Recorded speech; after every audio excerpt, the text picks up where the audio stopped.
사무엘상 강의 93번째 시간 전화위복의 은혜, 전화위복의 은혜라는 제목으로 말씀을 나누겠습니다.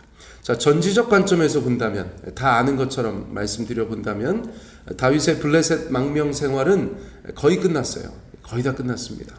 그런데 이 끝자락에 그간 없었던 여러 굵직한 사건들이 연이어 발생하고 있어요. 이제 곧 다윗은 유다의 왕이 되고 훗날 전체 이스라엘의 왕이 됩니다. 그래서 하나님의 마지막 담금질 같은 일들이 일어난다고 볼 수 있어요. 지금 당장은 가족들을 잡아간 아말렉 족속을 쫓고 있습니다. 굉장히 큰일이죠. 엄청나게 큰일입니다. 속히 가족들을 구하지 못하면 어떤 일이 있을지 알 수 없어요. 계속해서 왕이 되는 것에 큰 걸림돌 같은 느낌들의 사건들이 발생하는 것이죠. 자, 그러므로 반드시 따라잡고 도로 찾으리라. 하나님이 주신 말씀은 다윗의 마음과 다르지 않았을 거예요. 자, 그러므로 하나님의 말씀 붙잡고 부지런히 쫓아갑니다. 자, 그런 맥락에서 11절 12절 말씀 나누겠습니다. 무리가 들에서 애굽 사람 하나를 만나 그를 다윗에게로 데려다가 떡을 주어 먹게 하며 물을 마시게 하고 그에게 무화과 뭉치에서 뗀 덩이 하나와 건포도 2송이를 주었으니 그가 밤낮 사흘 동안 떡도 먹지 못하였고 물도 마시지 못하였음이니라. 그가 먹고 정신을 차리매. 자, 부지런히 아말렉을 쫓아가고 있었어요. 흔적을 따라가야 되니까 쉽지 않았겠죠. 내비게이션이 있는 것도 아니고, 그렇죠? 내부 첩자가 위치를 흘려주는 것도 아니고 다윗과 일행들은 흔적을 쫓아서 추적해야 되니까 발걸음이 빠르지는 못했을 것 같아요. 자, 그러다가 우연히 광야에서 쓰러져 있는 어떤 청년 하나를 발견합니다. 소년이라고 되어 있는데 왜 성경에서 이것을 늘 소년이라고 번역하는지 모르겠어요. 소년이라고 하면 왠지 티네이저, 어린 아이 같은 느낌도 받는데 청년입니다. 청년. 자, 그런데 어떤 청년 하나를 발견해요. 다 죽어가요. 나중에 알고 보니까 사흘 밤낮을 아무것도 먹지도 못하고 마시지도 못했던 그런 사람이었어요. 자, 그런데 일단 먹을 것을 주고 마실 것을 주니까 살아납니다. 정신을 차려요. 선한 사마리아인의 장면과 굉장히 유사하죠. 자비를 베푼 것입니다. 자, 그랬더니 이 청년이 너무나 중요한 역할을 하는 것입니다. 쉽게 말씀드리면 모르는 사람에게 자비를 베풀었더니 그 사람이 큰 도움이 되었다. 그런 이야기가 되겠죠. 자, 13절에 보세요. 다윗이 그에게 이르되 너는 누구에게 속하였으며 어디에서 왔느냐 하니 그가 이르되 나는 애굽 소년이요 아말렉 사람의 종이더니 사흘 전에 병이 들매 주인이 나를 버렸나이다. 다윗은 이 청년에 대해서 기본적인 정보를 파악합니다. 가장 중요한 질문, 누구에게 속하였으며 어디에서 왔느냐? 누구에게 속하였으며 어디에서 왔느냐? 그러자 이 청년이 대답하는데 뭐라고 대답합니까? 나는 애굽 소년, 즉 청년이요 아말렉 사람의 종입니다. 그렇게 대답한 것이에요. 자, 애굽 출신인데, 그렇죠? 애굽 사람인데 아말렉의 종살이하고 있다. 그렇게 이야기한 것이에요. 다윗 일행이 찾고 있었던 아말렉 족속에 잡혀있던 애굽 사람 노예, 그렇게 정리할 수가 있겠죠. 자, 그런데 그가 사흘 전에 병들어 약해지자 그 아말렉 주인이 이 청년을 버렸다는 것입니다. 광야에 유기했다는 것이에요. 죽으라고 버린 것이죠. 살라고 버린 것은 아니에요. 자, 그러니까 아말렉 족속들의 수준을 저희가 알 수 있어요. 다윗은 지금 예를 들어서 이 모르는 청년을 살려주었죠. 물론 뭐 좀 도움이 될까 해서 살려준 면도 없지 않아 있겠지만 무심코 지나갈 수도 있는 것이거든요. 그런데 살려주죠. 또 200명 정도 되는 자신의 군사를 부솔 시내가에 두고 오잖아요. 자비를 베풀잖아요. 일주일 내내 진군한 사람들 더 이상 못 가겠다고 하니까, 아니 그 사람들이 오죽하면 못 간다고 했겠어요. 가족들을 구하러 가는 일인데 너무나 탈진하니까 구하러 못 가는데 그것을 또 자비를 베풀어서 거기에 머물게 하잖아요. 그런 다윗의 인성과는 사뭇 다른 아말렉 족속 주인의 모습을 저희가 보게 되는 것이에요. 자, 그러니까 여러분 저희는 사람들과 좀 다르기는 달라야 되잖아요. 그렇죠? 다윗이 보면 여러 가지 면에서 장점이 있어요. 자비를 베풀고 또 그 자비를 베푼 것 때문에 하나님 앞에 복을 받는 그런 모습들, 오늘 저희 가운데 은혜와 도전이 된다고 말씀드릴 수 있겠어요. 여러분, 자비를 베푸세요. 호의를 베푸세요. 사람들을 환대하시고요. 그럴 때 주님께서 그 모든 것들을 통하여서 새로운 역사들을 이루어 가실 줄 믿습니다.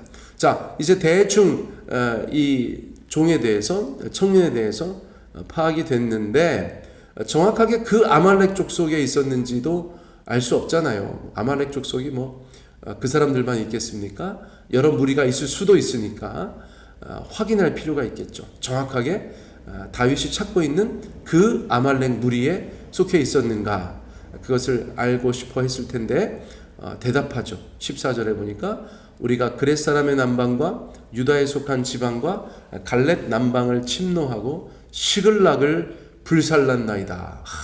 시글락을 불살랐나이다. 이 청년의 고백이 결정적이라고 할 수 있어요.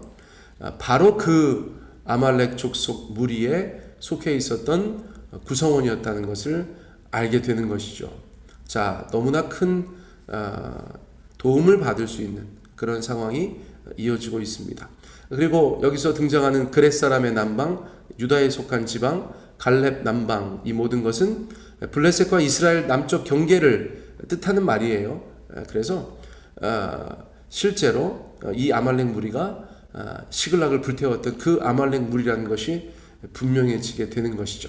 자, 아무튼 자신이 찾고 있는 그 아말렉 무리에서 버려진 노예인 것을 확인하고 다윗이 얼마나 기뻤을까요? 되는 사람은 물에 빠졌다가 나와도 주머니 속에 잉어가 있다고 누가 최근에 저한테 그런 말씀을 하셔서 웃었는데, 다윗이 광야에서 만난 그 한 사람이 다른 족속도 아니고 다른 무리도 아니고 바로 그 아말렉 무리에 속해 있었던 사람이니까 결정적인 도움을 줄 수 있겠죠. 자, 그러니까 하나님께서 그렇게 인도해 주셨다, 도와주셨다, 그렇게밖에 말할 수가 없는 것이에요. 너무나 감사한 일이에요. 자, 이제 다윗이 이 애굽 청년에게 바라는 바는 분명해졌습니다. 15절, 다윗이 그에게 이르되 네가 나를 그 군대로 인도하겠느냐 하니 그가 이르되 당신이 나를 죽이지도 아니하고 내 주인의 수중에 넘기지도 아니하겠다고 하나님의 이름으로 내게 맹세하소서. 그리하면 내가 당신을 그 군대로 인도하리이다 하니라. 네가 나를 그 군대로 인도하겠느냐, 다윗의 소원 같은 거예요. 네가 나를 그 군대로 인도하겠느냐. 아말렉 족속은 도시와 성읍을 지어놓고 거기에 거주하고 정주하는 그런 족속이 아니었어요. 한마디로 말하면 유랑족속입니다. 유랑족속. 여기 갔다 저기 갔다 그렇게 돌아다니는 족속이니까 찾기가 어려운 거예요. 그 드넓은 광야에서 찾기가 어려웠던 거예요. 그런데 이제 내부자였던 사람의 도움을 받게 되니까 아무리 떠돌이 족속이라도 정해진 포스트가 있겠죠. 어떤 포인트가 있겠죠. 그렇죠? 그러니까 그 내부자의 도움을 받아서 이제 아말렉을 쉽게 찾을 수 있게 되었다는 것이에요. 자, 이 청년은 다윗을 돕고 싶을까요? 안 돕고 싶을까요? 인간적으로 돕고 싶겠죠. 왜냐하면 생명의 은인이니까. 생명의 은인이니까. 그러나 불안도 했겠죠. 그래서 두 가지 조건을 내겁니다. 첫째, 나중에라도 나를 죽이지 말아라. 도와줬는데 그때 가서 죽이면 안 된다. 둘째, 아말렉 주인에게 넘기지 말아라. 그 아주 그냥 나쁜 인간, 지긋지긋한 인간, 그 사람한테 가느니 죽는 게 낫다. 거의 이런 식으로 들리죠. 자, 그래서 그 두 가지를 너희들의 신께 맹세하라 이거죠. 너희들의 신께 맹세하라.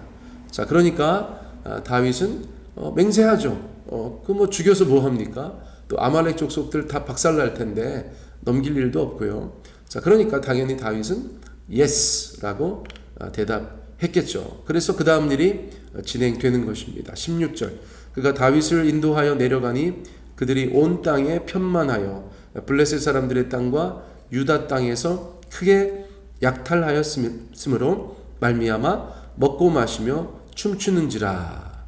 아말렉은 포로들과 또 가축들을 데리고 이동하고 있었죠. 전리품도 많았으니까 그렇게 막 신속하게 아주 그냥 바람처럼 이동할 수는 없었던 거예요.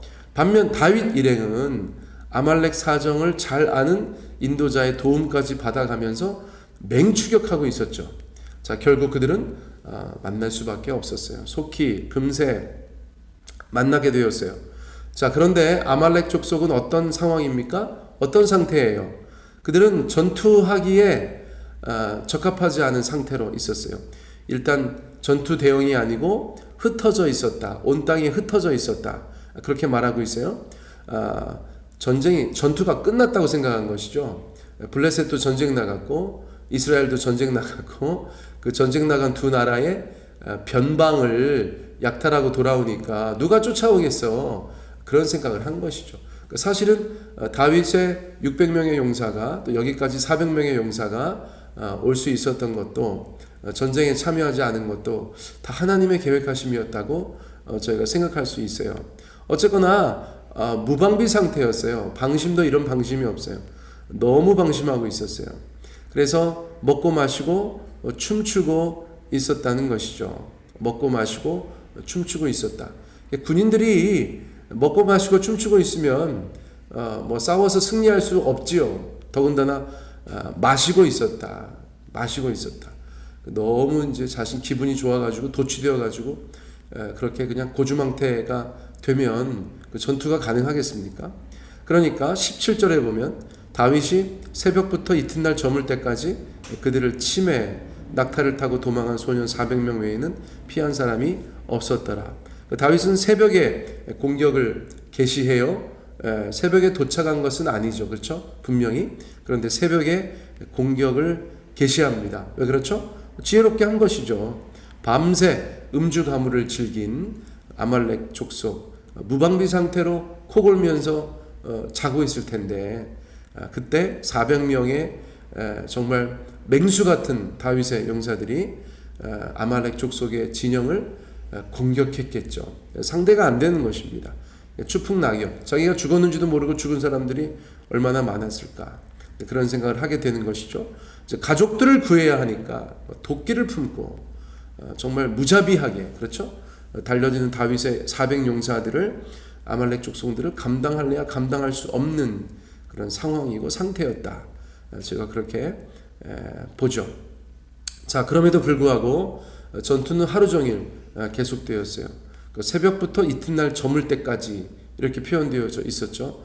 저희들 생각에는 새벽부터 이튿날 저물 때까지면 와, 이틀 꼬박 싸웠네, 이틀 꼬박, 그렇게 생각할 수 있지만 유대인들은 하루가 달라요, 여러분.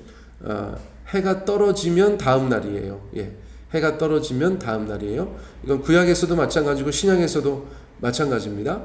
예, 그래서 그것을 기억하면 새벽에 싸움이 시작했는데 바로 그 다음 날 저물 때다. 그렇죠? 그러니까 하루 종일 싸웠다. 그렇게 이해하시면 됩니다. 자, 18절로 넘어가 보세요. 20절까지. 다윗이 아말렉 사람들이 빼앗아 갔던 모든 것을 도로 찾고 그의 두 아내를 구원하였고 그들이 약탈하였던 것 곧 무리의 자녀들이나 빼앗겼던 것은 크고 작은 것을 막론하고 아무것도 잃은 것이 없이 모두 다윗이 도로 찾아왔고 다윗이 또 양떼와 소떼를 다 되찾았더니 무리가 그 가축들을 앞에 몰고 가며 이르되 이는 다윗의 전리품이라 하였더라. 할렐루야 소리가 절로 나오죠. 감사한 것이죠. 왜냐하면 먼저 잃었던 모든 것을 되찾았다는 것입니다. 그 중에는 가장 중요한 가족들이 포함되어져 있었어요. 모든 용사들의 아내들, 모든 용사들의 자녀들, 엄청나게 많은 생명을 구할 수 있었다는 것입니다. 근데 거기서 그치지 않았다는 것이죠. 그저 본전이 아니라 하나님께서는 그것 이상으로 갖게 하셨다는 거예요. 왜냐하면 아말렉은 블레셋의 남쪽 지역과 이스라엘의 남쪽 지역을 두루 돌면서 노략하고 약탈하였잖아요. 그래서 전리품이 있습니다. 전리품. 약탈한 물건들이 많았어요. 그 중에는 가축들도 있었습니다. 소떼도 있고 양떼도 있고. 그런데 그 모든 것이 이제는 주인이 없어요. 다윗의 것이 되었습니다. 아둘람 공동체의 전리품이 되었습니다. 사람들을 도로 되찾은 것은 물론이와 아말렉이 가지고 있었던 그 많은 가축과 기타 다른 전리품들까지 이제 다윗의 몫이 되었으니까 여러분, 이것이야말로 전화위복 아니겠습니까? 나쁜 일인 줄 알았어요. 이게 화가 될 줄 알았어요. 그런데 그것이 변하여서 복이 되고 좋은 일이 되었다는 것이죠. 자, 정말 남는 장사 한 거다라고 저희가 이해할 수가 있겠습니다. 상황이 이렇게 되자 다윗의 용사들, 적어도 마지막까지 함께 했었던 그 400명은 다윗에 대해서 180도 다른 태도를 보이고 있어요. 불과 얼마 전에 다윗을 죽이겠다고 했던 그 동료들 아니었습니까? 그런데 이제는 가축들을 몰고서 오면서 이 모든 것이 다윗의 전리품이다, 그렇게 이야기하면서 다윗을 칭송하고 있어요. 자, 여기까지 이야기를 살펴보았을 때 사랑하는 성도님들, 하나님께서 다윗을 선택하시고 왕으로 삼으시기 위해서 마지막 담금질을 하시고 뿐만 아니라 복을 주신다, 저희가 그렇게 이해할 수 있죠. 정말 말 그대로, 문자 그대로의 전화위복의 역사가, 은혜가 우리 다윗과 아둘람 공동체의 모든 사람들에게 있었다는 것을 저희가 확인할 수 있는 것입니다. 사랑하는 성도 여러분, 저희가 하나님을 끝까지 의지할 때 우리의 삶에 또 전화위복의 역사와 은혜도 있는 줄 믿습니다. 그러므로 어떤 상황에서든지 하나님 앞에 불평과 원망을 내세우기보다 감사하고 또 주님 앞에 응답받기를 소원하시고 또 하나님께서 말씀하신 것을 붙잡고 끝까지 믿음으로 나아갈 때 우리 주님께서 함께 하심을 기억하셔야 할 것입니다. 자, 오늘 하루도 또 우리의 인생도 그렇게 하나님 아버지 앞에 은혜를 구하며 은혜를 누리는 귀한 인생 되기를 예수님의 이름으로 축복합니다.